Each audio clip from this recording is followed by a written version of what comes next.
Yeah, hi and welcome. We're happy to see so many of you here today. That's really great. It's week 8, and today we were talking about binary trees, a short recap, about other data structures, linked lists, also double linked lists.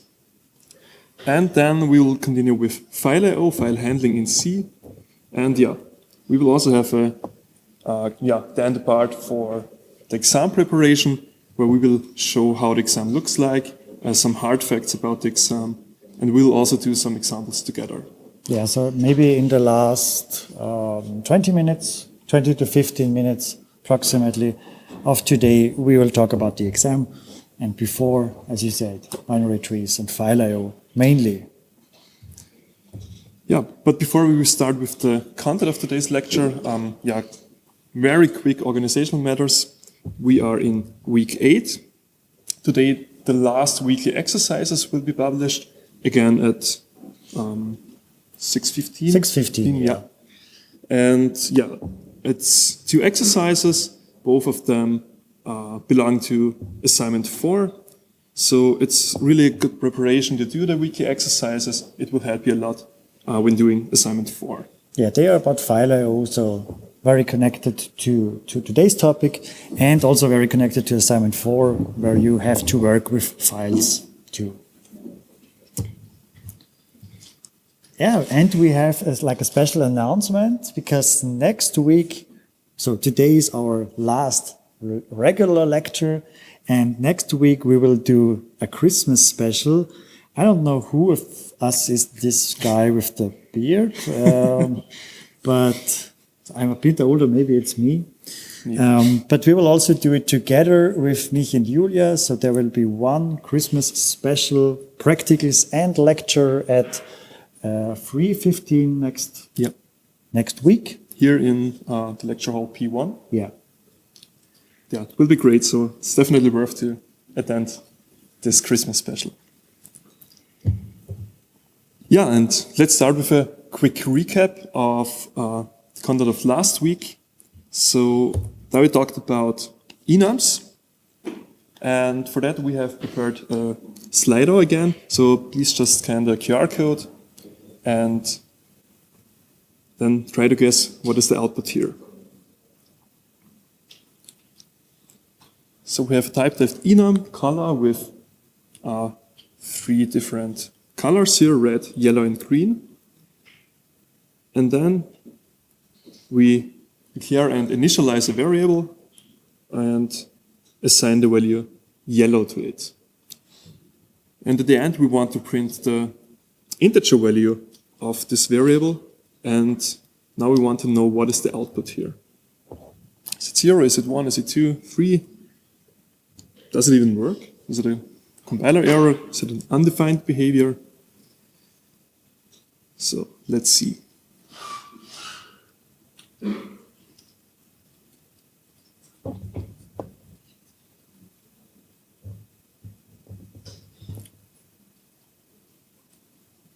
Okay, let's wait a few more seconds and then we'll reveal the answer.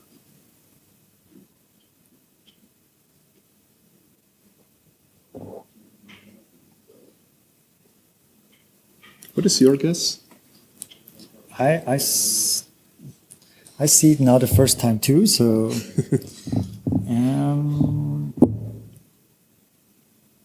I have an idea, but I don't know if there is a compiler errors.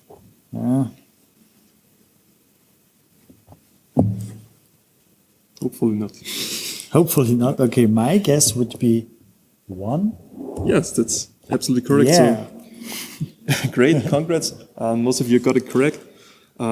If we declare a enum, all the values are 0-based. So red has the value 0, yellow 1, and green 2, if we don't specify other values for that. So yeah, great. Many of you got it correct.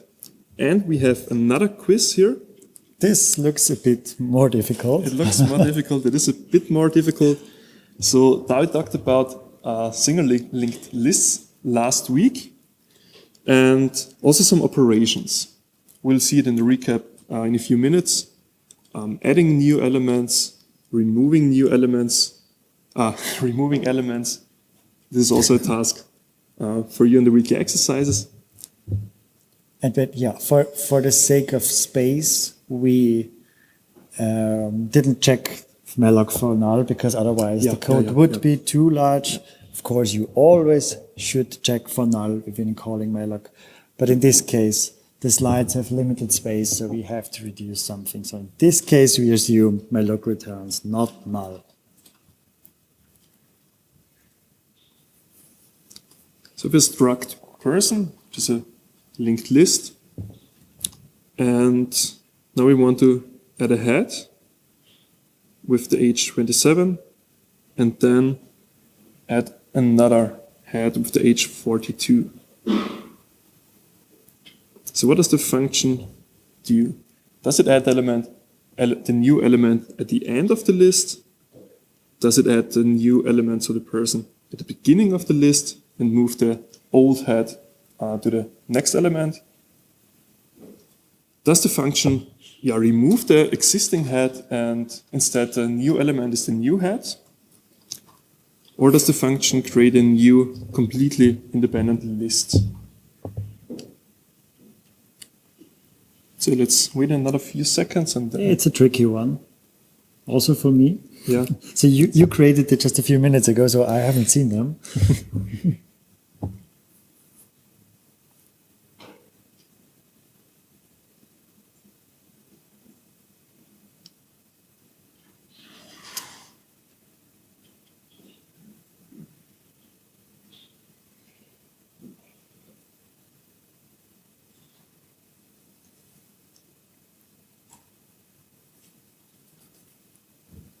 Okay, let's reveal the answers.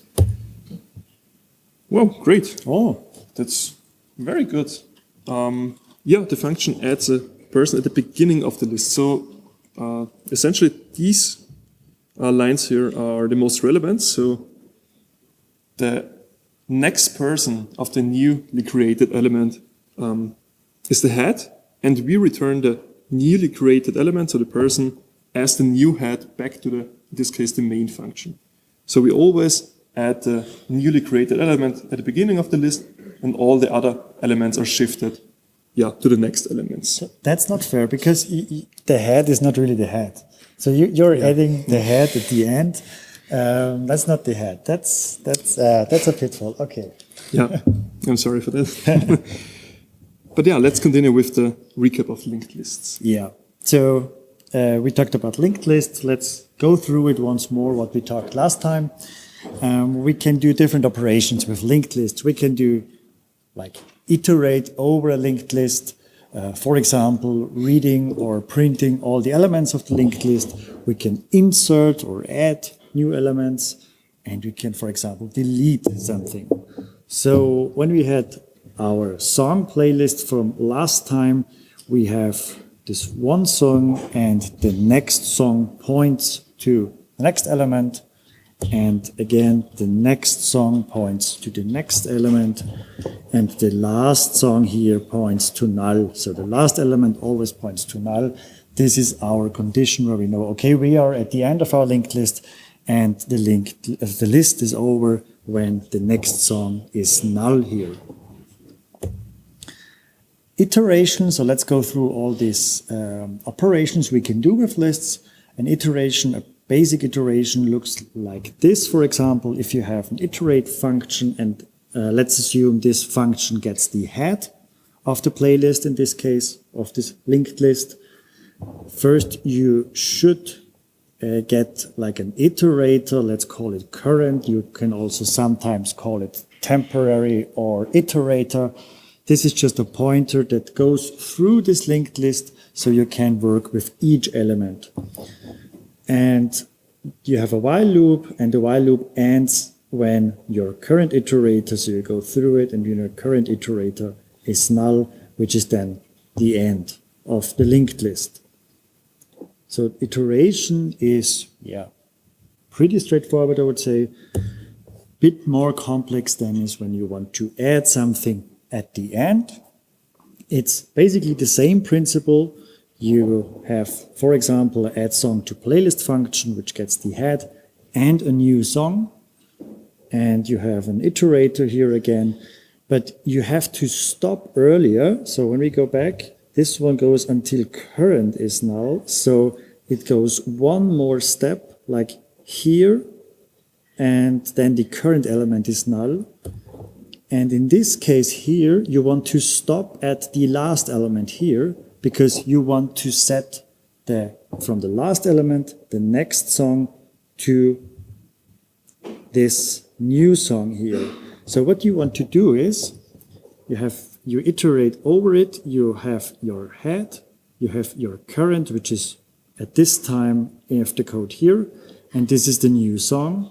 So while iterating over it, you go until you are at the last element, and when you are at the last element, you set the next song here to the new song.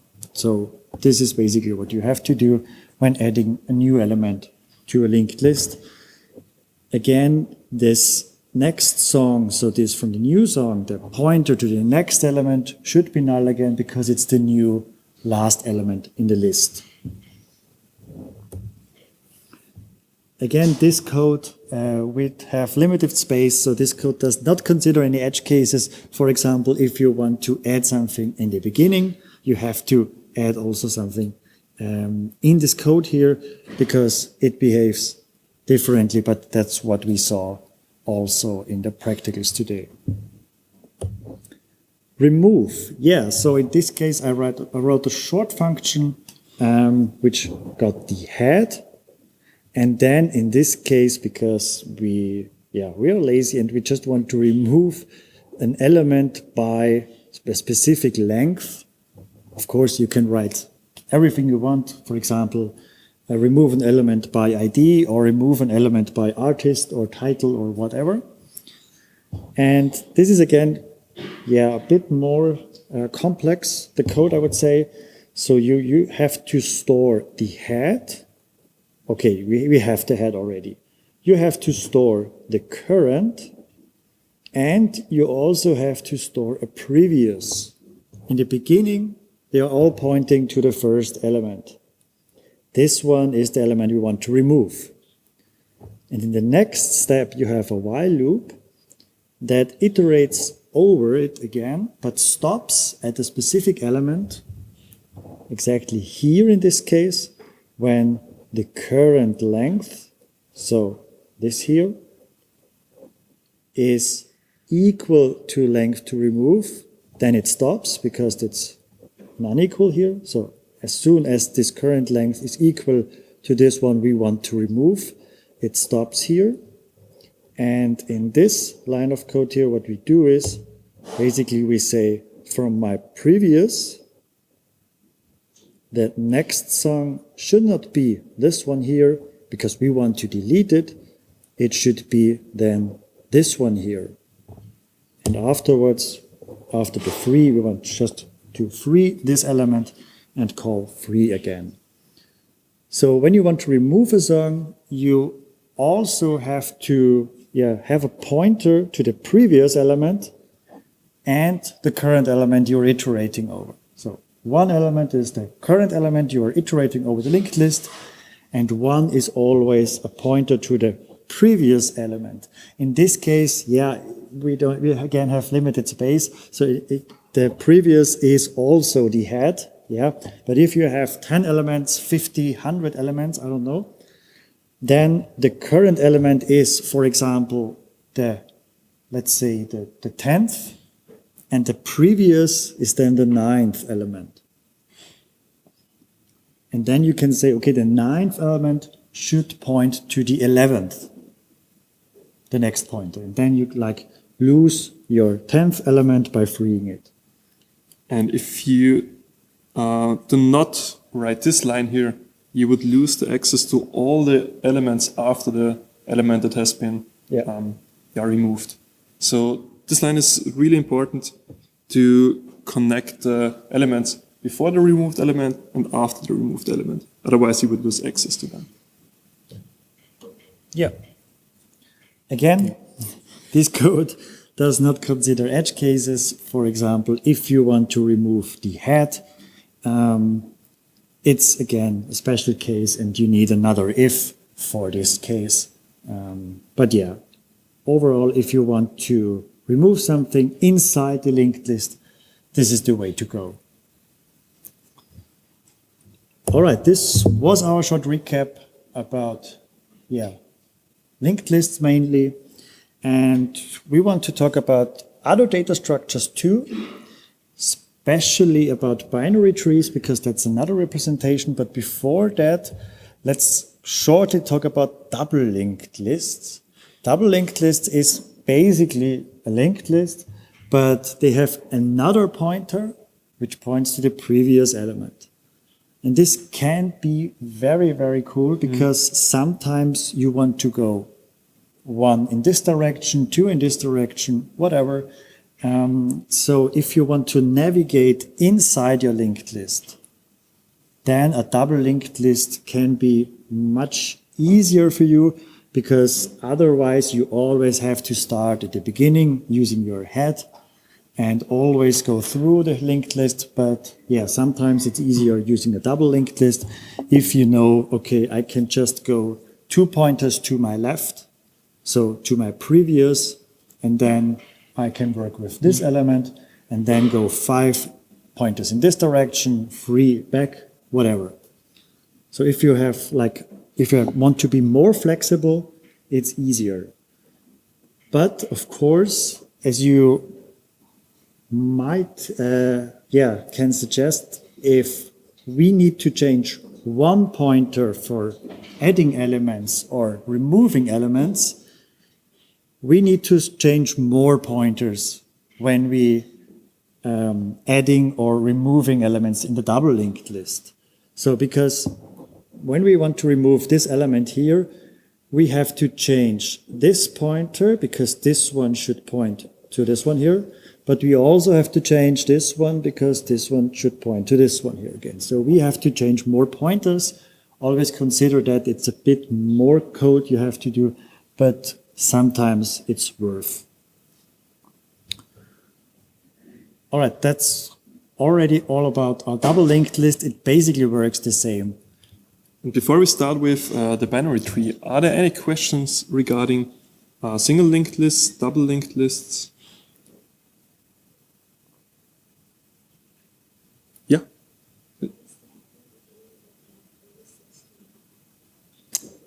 So the question is, why is the head in the beginning always set to null? Was this the question? The head? Where was the head set to null?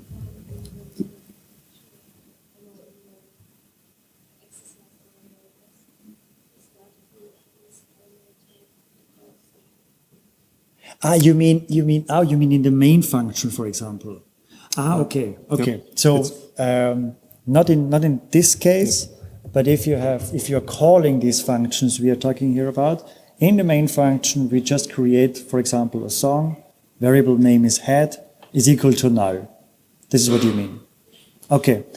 You want to answer it? This is, I would say, one edge case. This is again one edge case for all this add, for example. Yeah. So sometimes when you initially start your linked list, you can of course do it by hand, yeah, and write, okay, let's create the head manually on my own, or I want to add the head, so the first element, also using the same function here. And then I have to write here, if my head, which I get here, is null, then I should behave differently.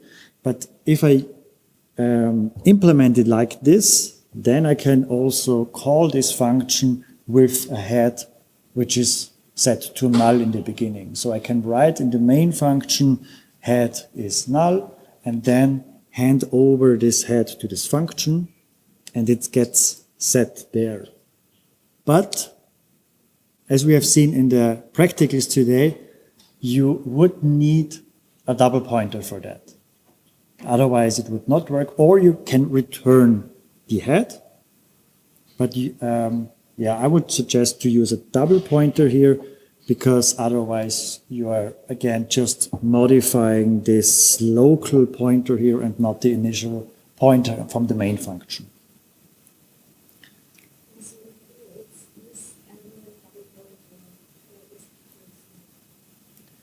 No, not really. In the beginning, it's not a double pointer. What you take here is a double pointer. And when you call this function, you hand over the address of your pointer in the main. Then it gets a double pointer inside in this function. Okay? Does this answer your question? Perfect. Okay. Any other questions? Okay, then, yeah, let's go on. Then let's move on.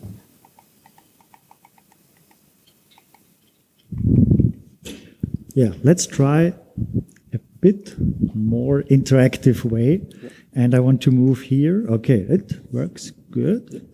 Okay, let's talk about binary trees. Basic definition in the beginning. A binary tree is a data structure in computer science where each node has at most two children, commonly referred as the left child and the right child. So it's similar to a linked list, but it has now two pointers to next elements. And when we imagine this graphical representation of a binary tree, so in the beginning we need a few notation and definitions about that. The topmost node, so the topmost element of this structure is always called root. Before the linked list we call it head. In these trees we always call it root. In German it's Wurzel, so it's the beginning of the tree, basically. Then, if you have a node that has children, it's called parents. So, in this case, this 9 here is a parent, but all the other nodes that also have children are parents, because the other way around, if you have a parent, then you are a child. So, this node below is the child of the other node ahead. A node like this, which do not have any children, is called leaf. Think of a tree again, everything on top. Okay, yeah, this is reverse, but everything on top is a leaf. We have the root up and we have the leaves down, so it's basically a tree, the other way around. And we also can have, or we mostly have so-called subtrees. So inside a tree, there is can also be trees. So when you have a subset inside a tree, this is then a subtree, for example. It's not that complicated, but this is basic terminology we now need because we use these terms all the time. Okay, so when you write a struct, it looks something like this. I switched now from songs to persons because person is a bit easier and a bit better to understand, in my opinion.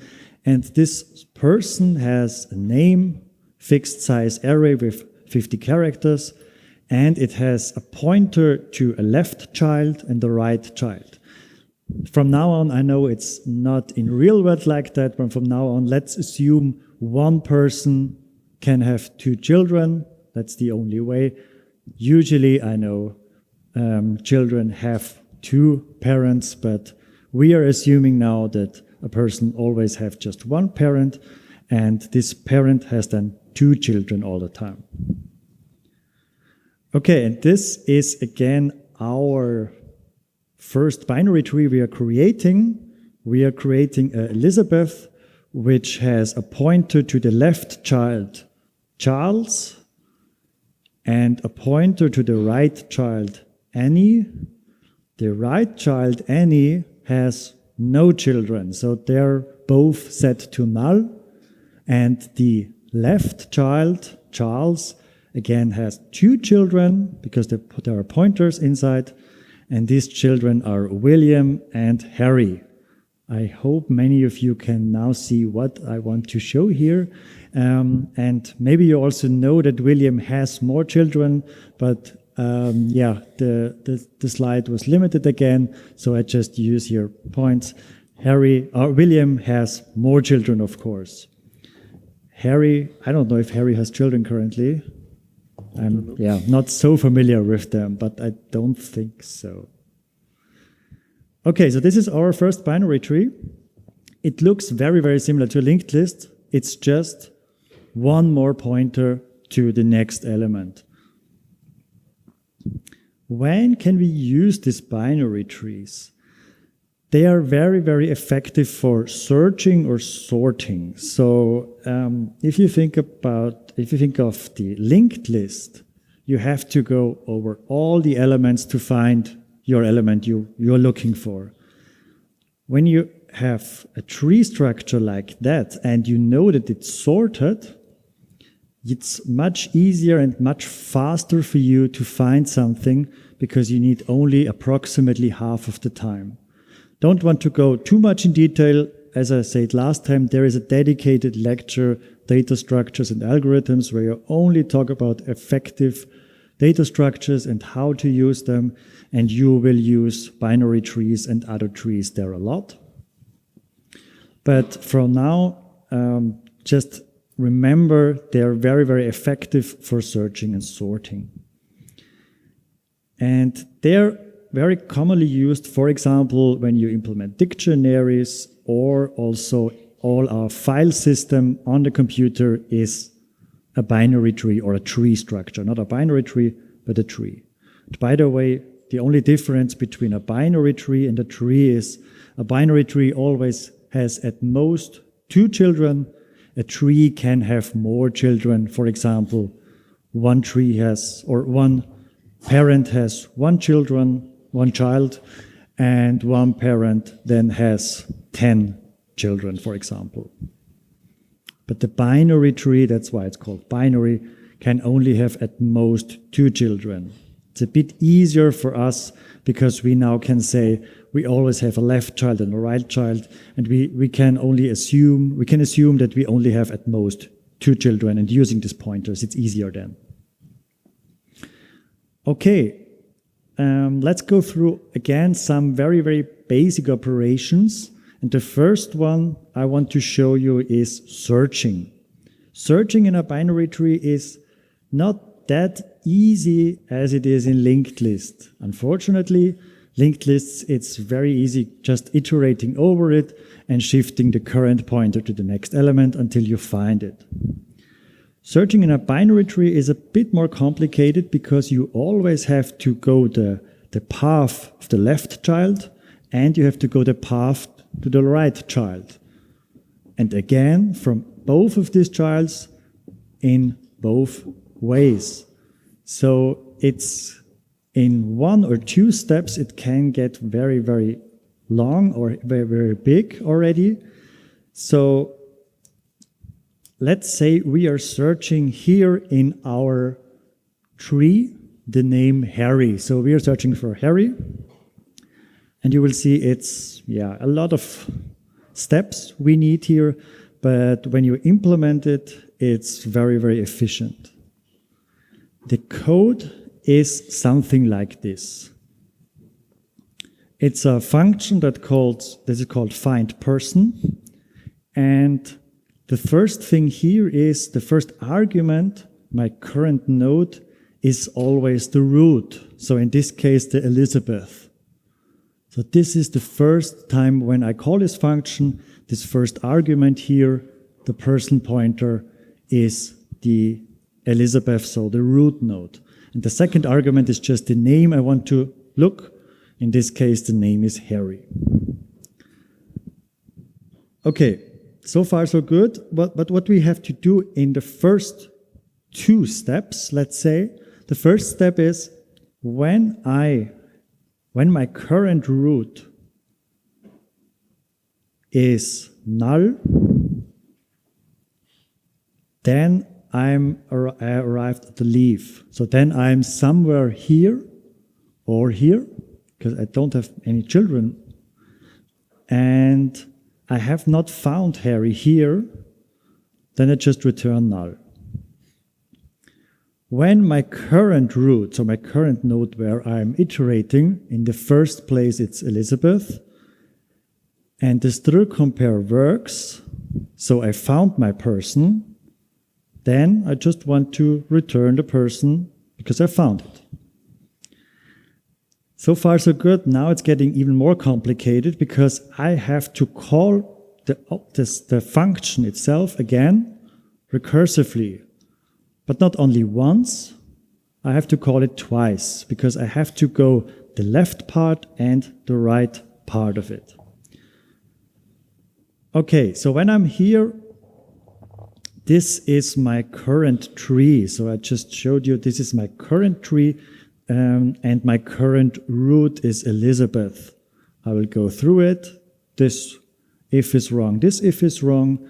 The next step, I went into, let's go back because this is very, very important.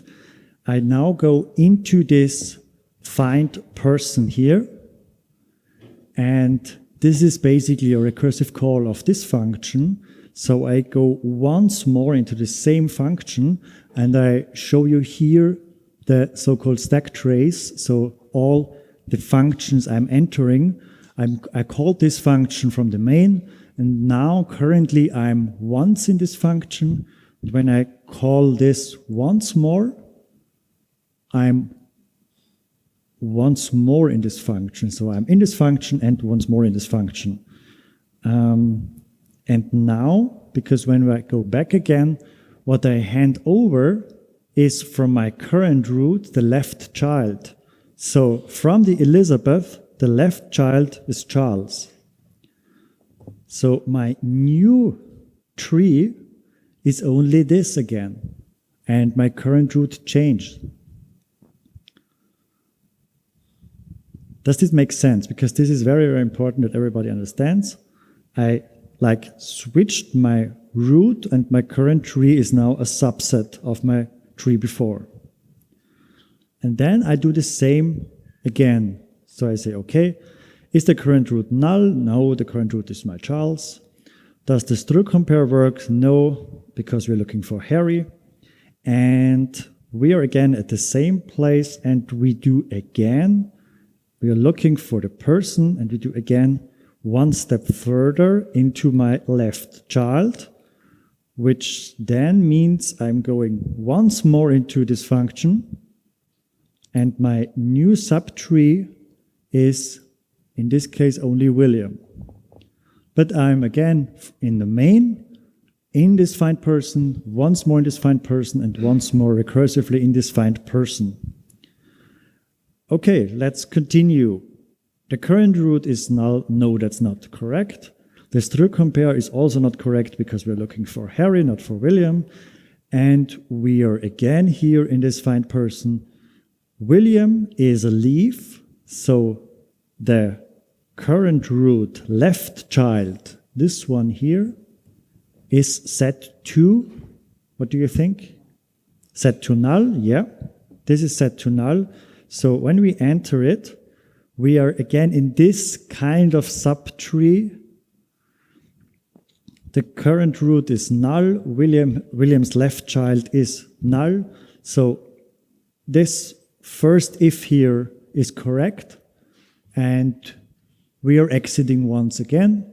So we are back in our find person, but now below this first find person call. Okay, was this found p-value not equal to null? Then we have found it, but in this case we have not found it, so we go over it. And then we go into the right part, because here we say current root right child, and let's see what's inside there. It's again the pointer to the right child, which is again null from William. So this one is also here true. This first if, we are once more going inside and then outside of this find person function, and we then have not found it on the left side of William, we have not found it on the right side of William, so we are returning in this case, what are we returning here? Null. Yeah, we're returning null because when we were inside here, we returned this null. So this one is null. This one means null again.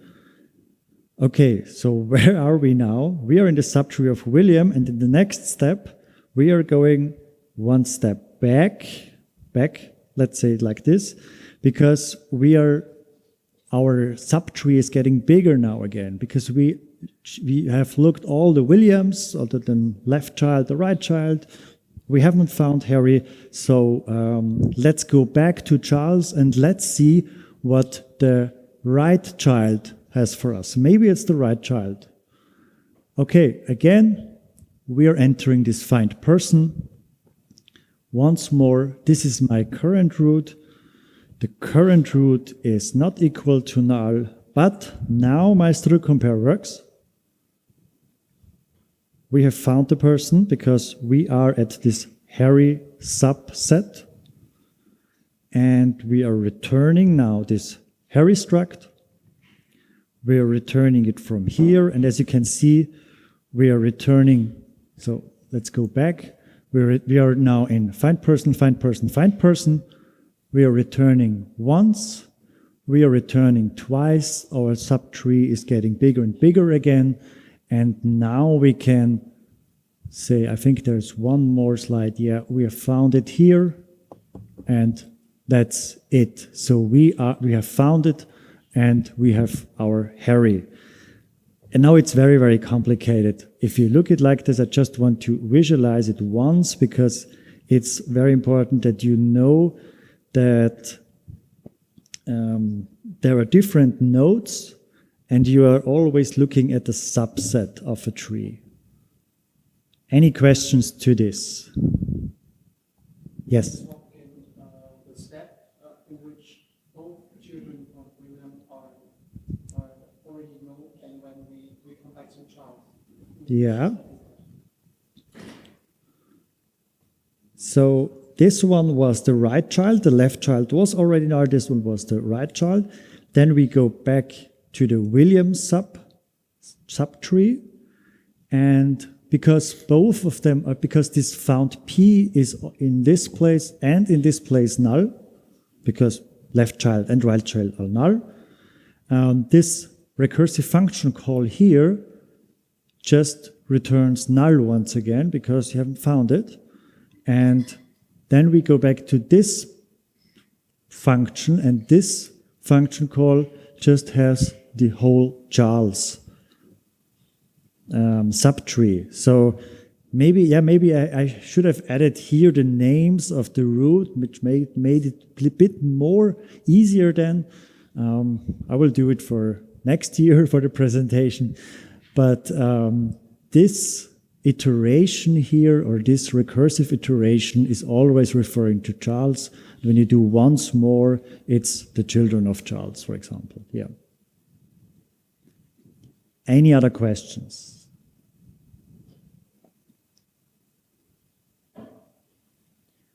Maybe as a short hint, it's not really, so we want to use it in ESP, but if you're doing the learning C path in Design Your Own App, then you will work with binary trees. I hope that was not too scary now. So just a quick question, how many of you are doing the learning C path in Design Your Own App? Oh, yeah, a lot. It's most of you. Yeah, then it's perfect. How many of you are scared now from this? Yeah, at least a few of them. Okay. It's not that hard, believe me. And there are so many YouTube tutorials which explain it very, very good. What binary trees demand is that you know what recursion is. That's all. If you understand recursion, recursive function calls, then you can easily master binary trees. So if you don't know recursive functions until now, and you are starting with the Design Your Own App Learning C assignment, please just look at recursion again and try a few things with recursion, because this is very important. And then this will be easy for you. And in addition, I don't know if we have talked about that, but this Design Your Own App Learning C assignment is in group of 3 people, so you're not alone. You can discuss with colleagues. Yes? Very, very good question. When will this start Design Your Own App? So just short answer, because this is not really related to ESP, but yeah. We will announce, I think, next week, or at least, I think next week we will write an announcement to all of you. It will start mid of January for 1 month. So mid of January until mid of February, and end of February, beginning of March, you will have assignment interviews then.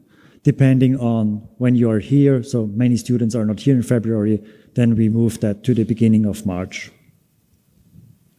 But there won't be an overlap between the assignment 4 of ESP and the assignment for Design Your Own App.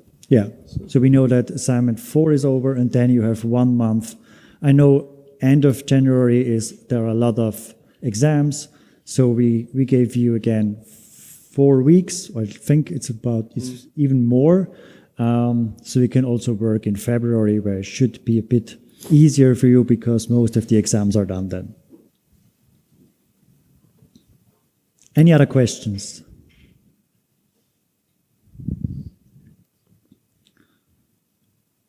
Okay, so there are many tree operations you can do, and I just showed you once, which was just iterating over it. You can search is maybe pretty easy, but you can also, of course, insert something into the tree. You can delete something from the tree. And remember, or think of, when you want to delete something from a tree which has children, what happens with these children then? That's depending on your implementation. So also restructuring the tree, this is a very, very hard restructuring of the tree, but sometimes it's basically converting the tree into a linked list. Sometimes it might be necessary depending on whatever use case, but there are many, many operations you can do with trees: searching, inserting, deleting, or completely restructuring. All right. Yeah. That was it from my part from the binary trees. Yeah, and this now brings us to the very last topic of ESP. It's about files, file I/O. Yeah, we will briefly go through it to have enough time for the exam preparation. Sorry, I know I used too much time, yeah. That's perfectly fine. It's an important topic. So let's assume we have a program written in the C programming language. And I guess most of you have already used some kind of scanf, printf functions. And we consider these input, output as streams. So you have probably used the standard input stream using, for example, scanf. This means that any character, any text, any bytes, any program, whatever you want to read from the input, is sent from some input device to your program. So this is for the input, and we have something similar for the output. It's the standard output. You might have also used this when using printf. Most likely, yeah. Most likely, yeah. Every printf, basically. Every printf, which is then printed to your display, to your output, to the console. There's also another stream. It's called standard error. Yeah, as the name it says, you can use it for printing or streaming error messages, for example. But we do not use it in ESP. So these are called streams. The streams can be text or binary. We'll see it in a minute. What's the difference? And these are the two options how a stream can be. So text can be characters, or yeah, some text, and it can also be binary, so bytes. And yeah, you have used this function, I assume, scanf printf. You could also use the functions fscanf or fprintf, and then define here the stream you want to use. For example, you could use the standard in as standard input and standard out as standard output. We'll see shortly that you can also use something else, for example, files. And yeah, files can be text files, so ASCII based, or it can be binary files. So text files consist of human readable characters. Can be text. You can read or write single characters. And in comparison to that, binary files are, most of them not human readable. I don't know if someone is able to not really, read it. And there the bytes are stored, and you can also use binary files to read as input or write as output. So it doesn't matter if you use a text file that is ASCII based or a binary file. For example, you could read or write an image, for example, a JPEG file or MP3, MP4 file, whatever binary file. Yeah, and how to handle files in the C programming language. We have, in this case, two functions to once open the file. You can use fopen, and we also have the fclose function, where we can close a file that you have opened before. For the fopen function, you can pass the path name. This can be just a text file if it's in the same directory as the program, or it depends if you on this setting configuration if you open it from the terminal. It's essentially it's the path name, can be a relative path, can be an absolute path, and after the path name, the second argument you pass is the mode. We'll see shortly which modes are available and when to use which mode. And fopen, the function returns a pointer, actually a file pointer, which you can then use to work with the file, to read from the file, to write into the file, append to the file. And similar to using malloc, you should always do a null check if you use the function fopen. Because if the file doesn't exist, if you want to read it, or if there's any other error, you don't have permissions to open it, fopen will return null, and you should not work with a null pointer. So you say I'm getting back a file. What is this a data type? It's actually a data type. So it's a type-theft structure, so type-theft struct data type, which can use, to be honest, I don't know what's inside of the struct. There are some flags. I think it's not much. It's basically just the ID of the file. It's actually a data type you can use. And fopen returns a pointer of type file.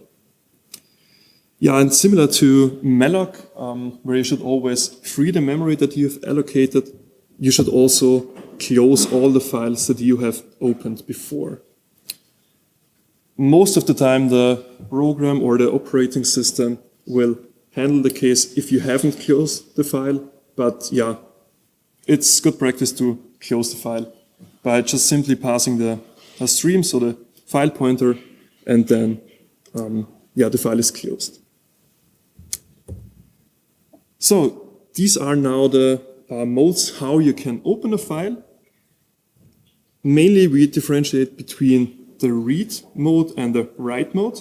So you can open a file in the read mode to just read the content of the file, and you can use W as write mode to create a new file, or if the file already exists, to overwrite a file. If you have already an existing file and you want to append something to this file, you could use the mode A. And this is then all based on text files. If you want to use binary files, you can just add the character B. So for example here, you could open a file in write mode for a binary file. You can do the same for the read mode. And you can also add the plus which means you can open an existing, for example, if you use R+, you open an existing file to read and write it. So this allows both operations, and you can use the W+ mode to create a new file and then read and write it.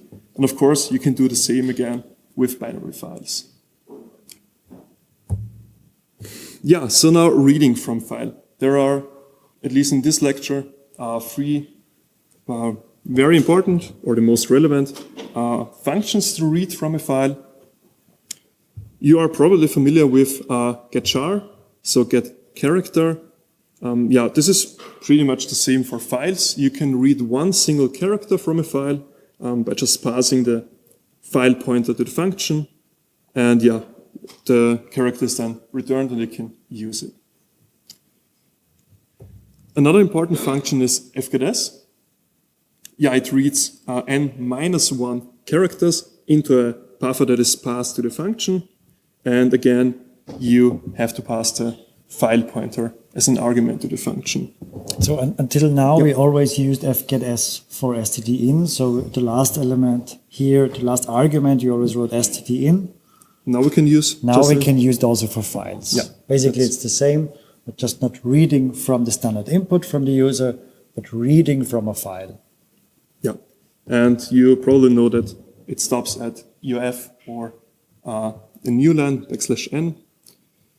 And yeah, the third important function for reading from a file is the function fread. Again, you pass a buffer to the function, but now you have two size t parameters here. The first one is the size, and the second one is n, which means that n times the size is read from the input from the file into the buffer. And in comparison to fgets, this does not stop at \, so at null character or at \n. Do you have to add? No, it's very useful if you know how long the file is. So if you don't know if there is something in the file or how long is the sentence, I would recommend to use fgets. Yeah. If you know your file has a specific size, then fread might be better. But at least in my opinion, fgets in most of the cases will do the job. Yeah. Okay, so we have now seen EOF, end of file. You might have also seen it when doing or working on the assignments. What is EOF?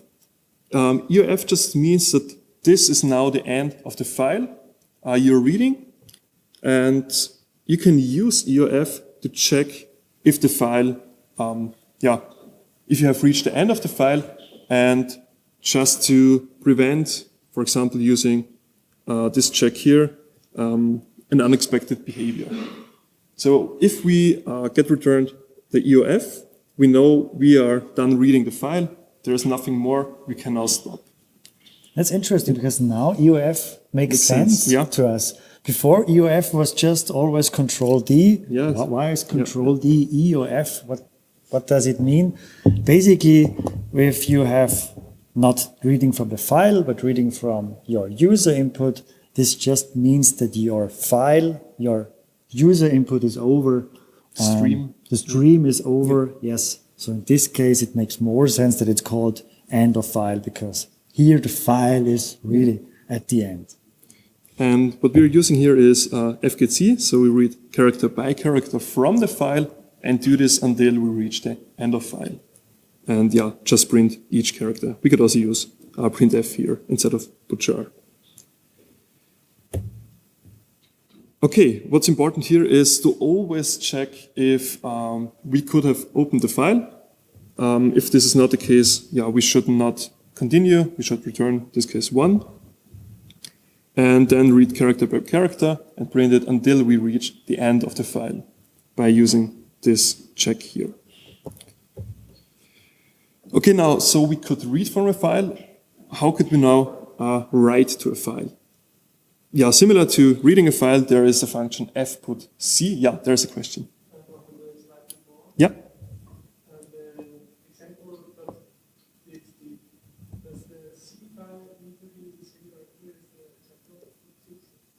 Most of the time, yeah. If they're in Essentially, yes. directories, do I need to Yeah. Yeah, you So, could. so in this case, it has to be in the same directory. Otherwise, you have to specify the path. So, for example, go back one folder, and then there is it. So you have to specify the path, the relative path or the absolute path. But in this case, we can assume that the program, so the C file, and the program then, and the example.txt is in the same directory. Yeah. Okay, now back to writing it to a file. So we can use f.c to write one character to a file. We can use f.s to write the string to the file. So both cases we first pass the character for f.c and the string to f.s, and we also have to pass the file pointer. And the third option is then fwrite. It's similar to fread. We can use it again with the size and the number of how often the size should be written to the file from the buffer. And yeah, this function then returns the number of the written objects that have been written to the file. Is there anything else regarding writing to a That's file? basically the same as reading, Yeah. just with a bit different names, fputs or fwrite, fread. Yeah. Yeah.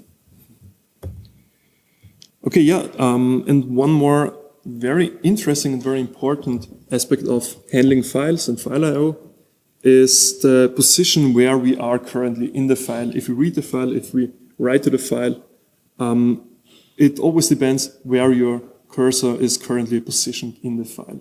And for this we can use the function ftell. This function returns the current position of the cursor in the file. We'll see on the next slide, I guess, what this means. And we can also use rewind. For example, if you read a file, you are positioned at the end of the file. And if you want to go back to the very beginning of the file, you can use rewind, and this sets the current position to the beginning of the file. And another important function is fseek. Essentially you can set the position of the cursor in a file using fseek. You can just pass the file pointer and then two arguments. So the first one is offset, which means when we have an origin, we'll see shortly which types of origin exists. We can specify an offset, for example, positive offset, negative offset, or we can just specify 0. And this is always relative to the origin, which can be seek cur, so the current cursor where we currently are in the file. It can be seek set, so the very beginning of the file, and it can be seek end, the end of the file. So if we specify the origin seek set and set offset to 0, we set the cursor to the beginning of the file. And yeah, similar to seek end, for example, if we specify the origin as seek end and say offset is 0, we are at the end of the file. That was a lot of functions you can use for files. Can be overwhelming in the beginning, but you don't have to know them all the arguments of each and every function. You will get used to it when you work with files. And if at the exam there would be a question at the exam, we will always give you this function declaration and what are the arguments, so you don't have to know all the functions in detail. What's the arguments? It's just for you to see that there are different functions you can work with. Exactly. Yeah, it's just important to know which function can be used for what. But there is, I think, one example now for the positions, because this might be important. Yeah, this is definitely important. So let's assume we have a text file. In this case, we have 13 names. So what we've seen before, the different types of origins can be seek set, which is the beginning of the file, which is here. It can be seek cur, so seek current. And we can see here that the cursor is positioned in at the end of line 8. And yeah, the origin can also be seek end, which can be the very end of the file. So after Bilbo here in the last line. So the output here is pretty obvious if you count it very fast. Yeah, if you... So ftel gives you your current position in the file, and in this case it's 55. Yeah. Because why is this the case? So if you start here with 0 and count towards here, and also include non-printable characters, so for example new lines, you will see that that it's positioned after the 55th character. Yeah. Okay. Another one. And if we now use fseek, and we use an offset of -7, and the origin seek cur, so the origin is here, and now we add the offset -7, which means we go 7 characters backwards. So we are at the beginning of line 8, and if we now use fgets with buffer in the size 20, it will print here Saruman, yeah, because we know fgets ends at the end of the, so at the new line, and yeah, Saruman is then printed. Yeah. So with fseek you can move your current cursor in the file, going back a few, going forward. You can also jump back to the start if you lose your position, go to seek start, or you can also go to the end. So using fseek is very powerful in this case. You can move and help. Very, very helpful. Yeah. All right. That was it from our lecture, but not for today, please. Are there any questions regarding files and file I/O? We know it was a bit fast, but we wanted to have at least a bit of them. In my opinion, it's really not complicated, and as my experience showed, files is one of the easiest topics. I don't know why we always do it in the end, because it's only related to the last assignment, but this is most likely not the problem you will have at the assignments. It's just a few lines of code. Yeah, so almost the end. Why almost? First of all, next week we have our Christmas special. And after the Christmas special, we would like to announce that there is the possibility to participate in a student focus group. It's a great tool and a great possibility for you to give feedback about the course, about the lecture, about the practicals. But not to us. Not to us. There will be a course independent team here in the lecture hall P1 next week after the Christmas special. It will take around 20-30 minutes. You will discuss with them what do they like, what do you don't like, any other feedback you have. We are not here. None of the course team is here. So you really have a setting with a course independent team and discuss with them. But it's, of course, voluntary. So you don't have to be there. But at least we would like to see you for the Christmas lecture before. It's true. So, we are now really at the end of the lecture part. Let's say the lecture part where we teach you something. This was the course. Now we will have 10 more minutes for the exam preparation. So I think it's also very important, if you want to take the exam, let's talk about the exam in detail and how it looks like, what we want you to do and how you pass it. Let's start with some hard facts. You can also find them on the course website. In general, there are 6 exams per year, so 3 per semester. So you have the option to choose one of the 6 exams per year, and you only have to pass 1 exam. If you have passed 1 exam, of course, one should be with a good grade. So, but you have more attempts. So if your first one fails and you do not pass, you have a second one, but not too many. Depending on what you study, you have 4 or 5 at most. And I will not recommend to just try it, because at the 3rd exam, attempt, you can get very nervous at the fourth even more, because when you do not pass the course at the fourth or fifth attempt, then you cannot continue to study, and yeah, it's over for you. So please use them wisely. Do not come unprepared. Yeah, bit more organizational matters. The exam takes place here at the TU Graz in person, and we have two different exam modes. We'll come to them in a few slides. Yeah. The duration of the exam is 15 minutes. It's a closed book exam, so you're not allowed to use any other resources. And the exam is done on a computer, on a laptop, using the Safe Exam browser.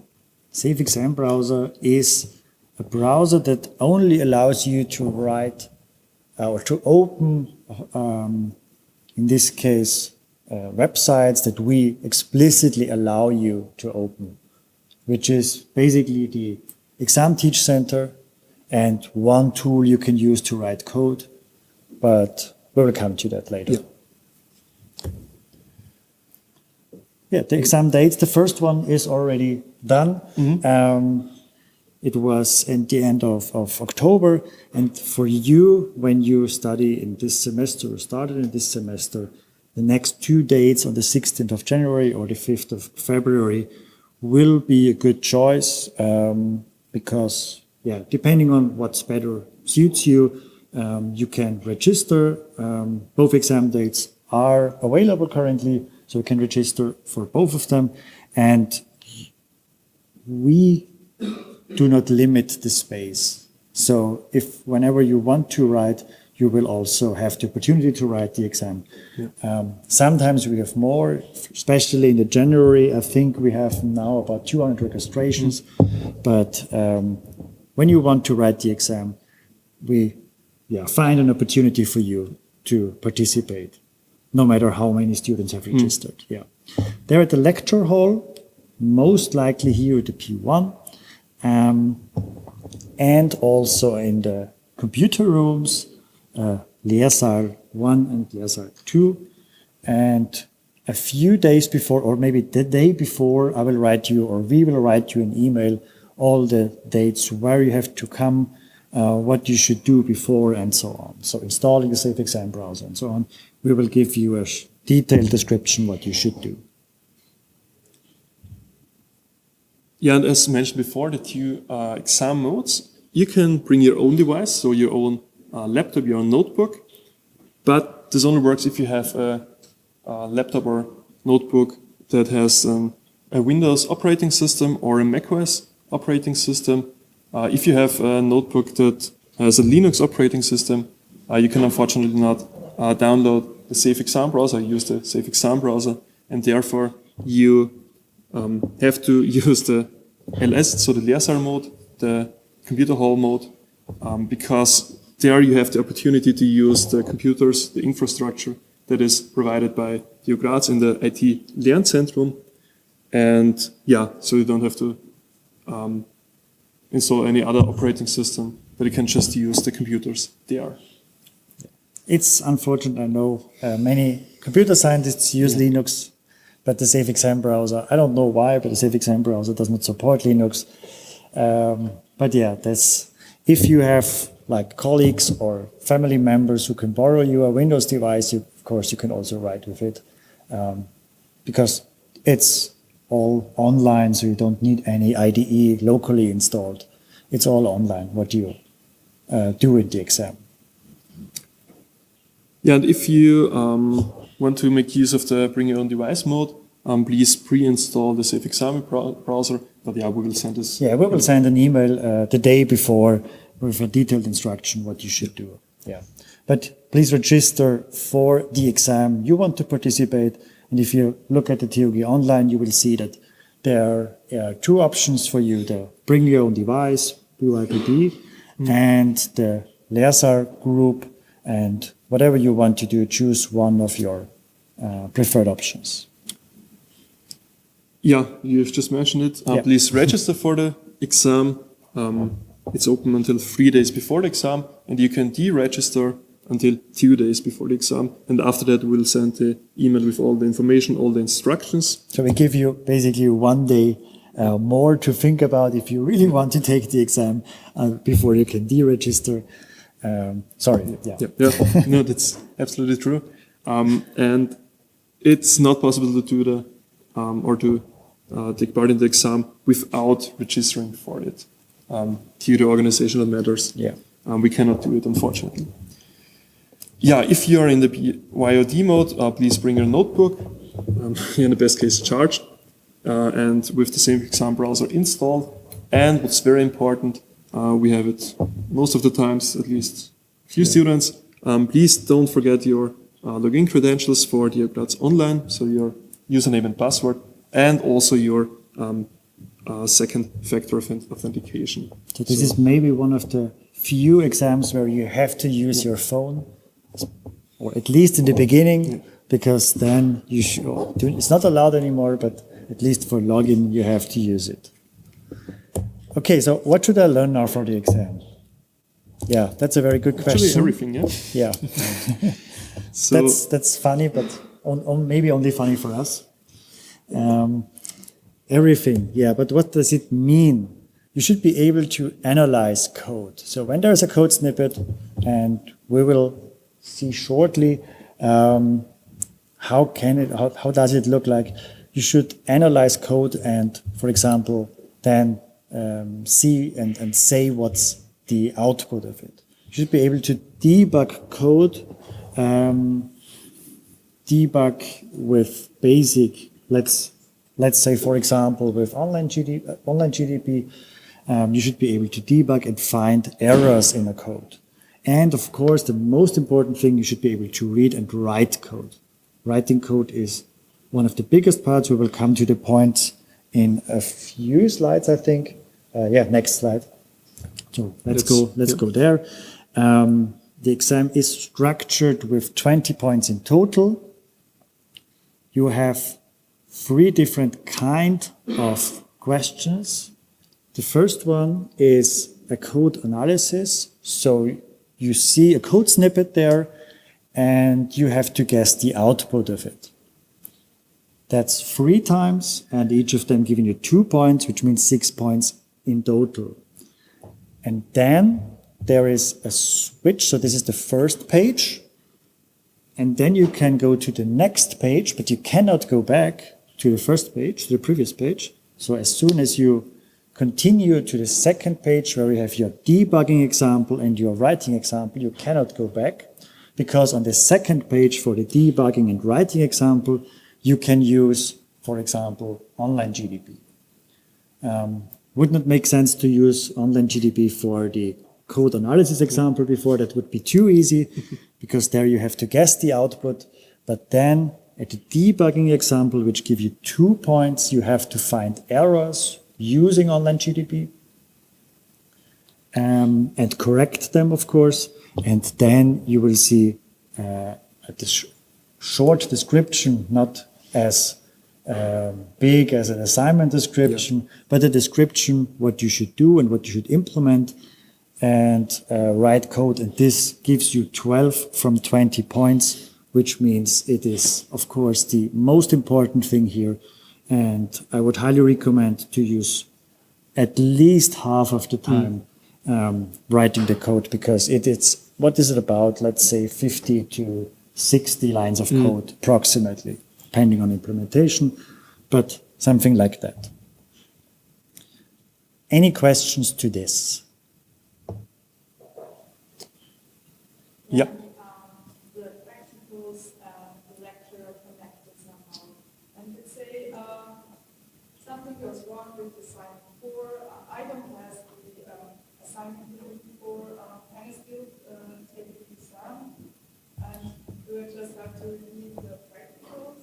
How does it work? Yeah, so the question is, if you, for example, fail the practicals, can you still do the lecture exam? And yes, you can do it. So if you fail the practicals, you can just do the exam. It's not connected. So if you fail the exam and you pass the practicals, then you just have to retake the exam. Does this answer a question? Perfect. Okay. Okay. Okay. One last topic. What should I learn? Yeah. Coding. Of course, we want you to write code. We give you different opportunities. Of course, the lecture and the practical slides. Sometimes we gave you a short hint. Also, I heard in the practicals today, linked lists are very, very common in the exams. This is true, but it's not a guarantee. So I don't know what's happened. We have not prepared the next exam. So let's see what we will come up with. Look at the examples, look at the weekly exercises, and we have linked here an additional repository which is called Freiwillige Übungsbeispiele, voluntary exercises for you just to write code with a solution again to practice. That's the basic guidelines. You have to create working code, hopefully write code that works. You should not write code that creates errors. Be precise. Of course, write C. Yeah, it's a C course, so please also only write C code. Everything else would be a huge point deduction, or basically it's 0 points then. What should I not do? As I said before, do not come unprepared, and we do not tolerate any unallowed items, smartwatches, notes, talking to other fellows, and using other software than our Safe Exam browser. And we will make sure that you will use the Safe Exam browser when we're at the lecture hall. We have tutors going around, on the one hand for questions, but on the other hand, see that and have a look if you really use the Safe Exam browser. So please don't do that. Should we do the last part? Let's skip it. My suggestion would be to show the questions we have prepared just for the recording, and you can do it then as an exercise when you rewatch the recording. Yeah. So let's go through it. Let's go through it. We prepared a few. Okay, but it's very important. Yeah. We prepared a few snippets from the exam. From the exam. They are real snippets, so it was at the exam a few, I don't know how many attempts ago, but this is, for example, one you can do. So these are 3 code analysis snippets. Yeah. So the first 3 questions at the exam, you can also take a picture, and you can see it then in the recording that is uploaded to Tube and YouTube. I think we have to reveal the answer. Let's continue. That's the answer for it. Yeah, very, very. Show the next one. That's the next one. And we also have in our coding website, on our website, we also have, I think, 3 complete exams from the previous year. So you can also have a look at that, because it's basically the same structure. Yeah.